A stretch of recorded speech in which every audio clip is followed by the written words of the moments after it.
बहुत पुरानी बात है। एक किसान था, उसके पास सैकड़ों एकड़ जमीन थी। किसान बूढ़ा हो चला था। उसका एक लड़का था।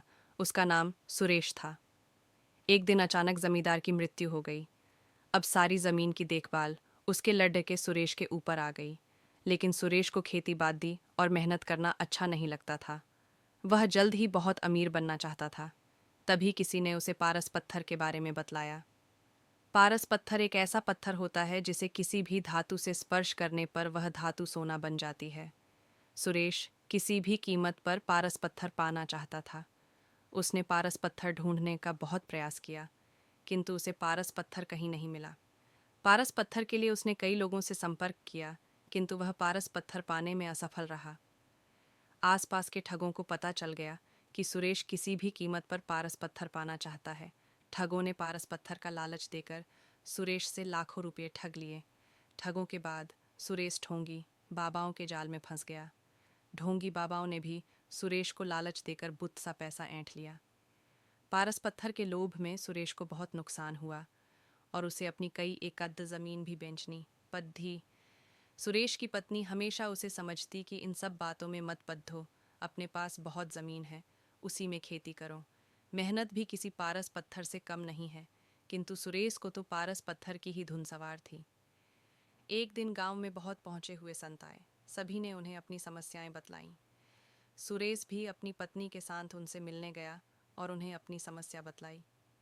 संत सुरेश की बातें सुनकर मुस्कुराए और बोले, मैं जैसा कहूँ वैसा ही करना तो तुम्हें पारस पत्थर अवश्य मिलेगा। संत की बात सुनकर सुरेश बहुत खुश और संत से बोला, कृपया कर मुझे वह तरीका बतलाएं जिससे मुझे पारस पत्थर मिल जाए। संत बोले, तुम्हें केले के पेड़ डीएच की पत्तियों के नोक पर जमा सुबह की ओस की बूंदें एक बर्तन में एकत्र करना है, और जब तुम 5 लीटर ओस की बूंदें एकत्र कर लोगो तो मैं उसे अभिमंत्रित कर पारस पत्थर में बदल दूंगा। लेकिन याद रहे, ओस की बूंदों में तुम पानी मिलाकर धोखा देने का प्रयास करोगे तो तुम्हारी पूरी मेहनत पर पानी फिर जाएगा और ओस की बूंदें पारस पत्थर नहीं बन पाएंगी। ये काम बहुत कठिन था। सबसे पहले सुरेश ने अपनी कुछ ज़मीन पर केले के पेड़ लगाए। केले के पेड़ धीरे धीरे बरन रहे थे, किंतु इतने पेड़दाहों से वह ओस की सिर्फ कुछ ही बूंदें एकत्र कर पा रहा था।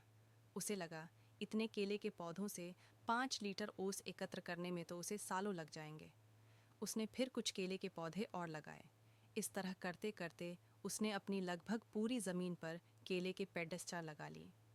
सुरेश अब इन केलों के पौधों को पानी देता और उनकी देखभाल करता था। 2 साल की अथक मेहनत के बाद सुरेश 5 लीटर ओस के बूंदे एकत्र कर पाया और अत्यधिक प्रसन्न होकर साधु महाराज के पास गया और उन्हें 5 लीटर ओस की बूंदों से भरा बर्तन देते हुए बोला, साधु महाराज, आपकी आज्ञा अनुसार मैंने 2 साल की अथक मेहनत के बाद ये 5 लीटर ओस की बूंदें एकत्र कर ली हैं। कृपया अब इन्हें पारस पत्थर में बदल दीजिए। साधु महाराज बोले, सुरेश, तुम्हारी मेहनत सराहनीय है। तुम्हें तुम्हारी मेहनत का फल अवश्य मिलेगा। कल जब तुम आओगे तो अपनी पत्नी को भी साथ लाना। सुरेश खुश होकर अपने घर चला गया और पत्नी को सारी बात बतलाई। दूसरे दिन दोनों पति पत्नी जल्दी उठकर नहा धोकर साधु के पास पहुंचे।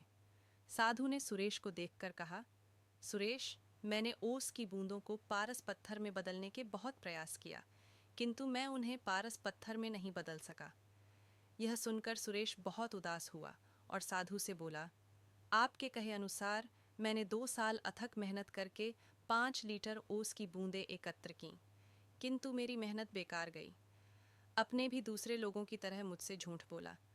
सुरेश की बात सुनकर साधु बोले, बेटा, मेहनत कभी भी बेकार नहीं जाती। तुम्हारी पत्नी के हाथ में जो पोटरी है उसे खोलो।